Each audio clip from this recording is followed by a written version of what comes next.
पुढची महत्त्वाची बातमी, माओवादी चळवळीची सूत्र क्रूरकर्मा देवजीच्या हाती सोपवण्यात आली आहेत। सुरक्षा दलाच्या चकमकीमध्ये बसवराजू ठार झाल्यानंतर आता देवजी आणि हिडमाकडे माओवादी चळवळीची सूत्र देण्यात आली आहेत। या दोघांचा रक्तरंजित इतिहास पाहता सुरक्षा दल अलर्ट मोडवर आलंय।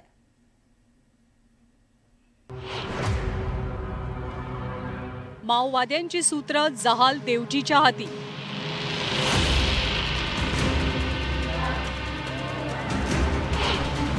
क्रूर कर्मा देवजीचं सुरक्षा दलांसमोर मोठं आव्हान।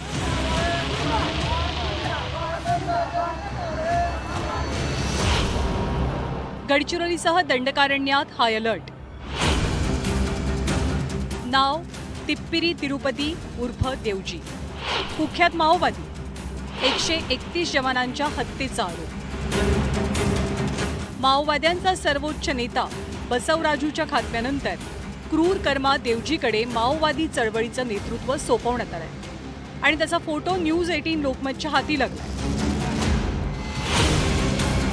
माओवादी संघटनेतला क्रूर कर्मा म्हणून तो कुख्यात आहे। देवजीवरती 1-2 नाही तर तब्बल 131 जवानांच्या हत्येचा आरोप आहे। पोलिसांनी देवजीवर 1 कोटींपेक्षा अधिकचं बक्षीस जाहीर केलंय। सुरक्षा दलांवरती प्रतिहल्ले करण्यासाठी देवजी कुख्यात आहे। सुरक्षा दलांसमोर मोठं आव्हान उभं करण्याचा प्रयत्न आता देवजीकडनं होण्याची दाट शक्यता आहे। विशेष म्हणजे त्याचं गडचिरोली कनेक्शन सुद्धा आहे। देवजीची पत्नी सृजन काल्ला ही पोलिसांच्या चकमकीत मारली गेली होती। आपल्या पत्नीच्या मृत्यूनंतर तो सुडानं पेटलाय। 2020 मध्ये त्यानं पत्नीच्या मृत्यूचा बदला घेण्याची शपथ घेतलेली। गडचिरोली पोलीस विशेषतः महाराष्ट्र पोलीस हे गंभीरपणे दखल घेतलेली आहे, कारण देवजीचा नेहमी गडचिरोलीबद्दल बघण्याचा जो दृष्टिकोन होता तो थोडा रिव्हेंजफुल होता। कारण त्याच्या पत्नीला गडचिरोली पोलिसांनी 2020 मध्ये ही DVC होते सृजन अक्का, तिला मारलेला आहे। त्यामुळं त्यांनी नेहमी गडचिरोली पोलिसांना जास्तीत जास्त नुकसान करण्याचा प्रयत्न केलेला आहे।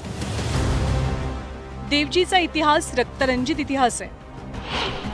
1991 साली भामरागडमध्ये देवजीनं भूसुरुंग स्फोट घडवून आणला। या स्फोटामध्ये 10 जवान शहीद झाले होते। 1992 साली तत्कालीन काँग्रेस नेते धर्मराव बाबा अत्राम यांचं अपहरण सुद्धा देवजीनं केलं होतं। 2003 मध्ये आंध्र प्रदेशात देवजीनं बॉम्बस्फोट घडवून आणलेला।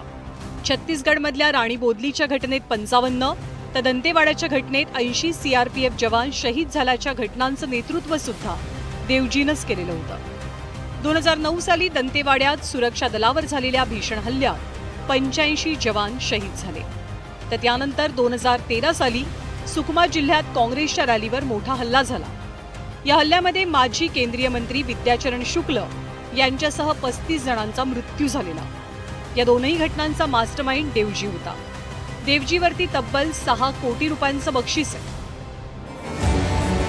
केंद्रीय गृहमंत्री अमित शहांनी मार्च 2026 सालापर्यंत देश नक्षलमुक्त करण्याची घोषणा केली आहे। त्यामुळे नक्षलग्रस्त भागात सुरक्षा दलाकडनं मोठ्या प्रमाणात माओवाद विरोधी अभियान राबवलं जात आहे। त्यात अनेक प्रमुख माओवाद्यांचा खात्माही झालाय। याच पार्श्वभूमीवर माओवादी संघटनेची जबाबदारी जहाल देवजीकडे सोपवण्यात आली आहे। त्यामुळे सुरक्षा यंत्रणा आता सतर्क झाल्या आहेत। महेश तिवारी, न्यूज 18 लोकमत, गडचिरोली।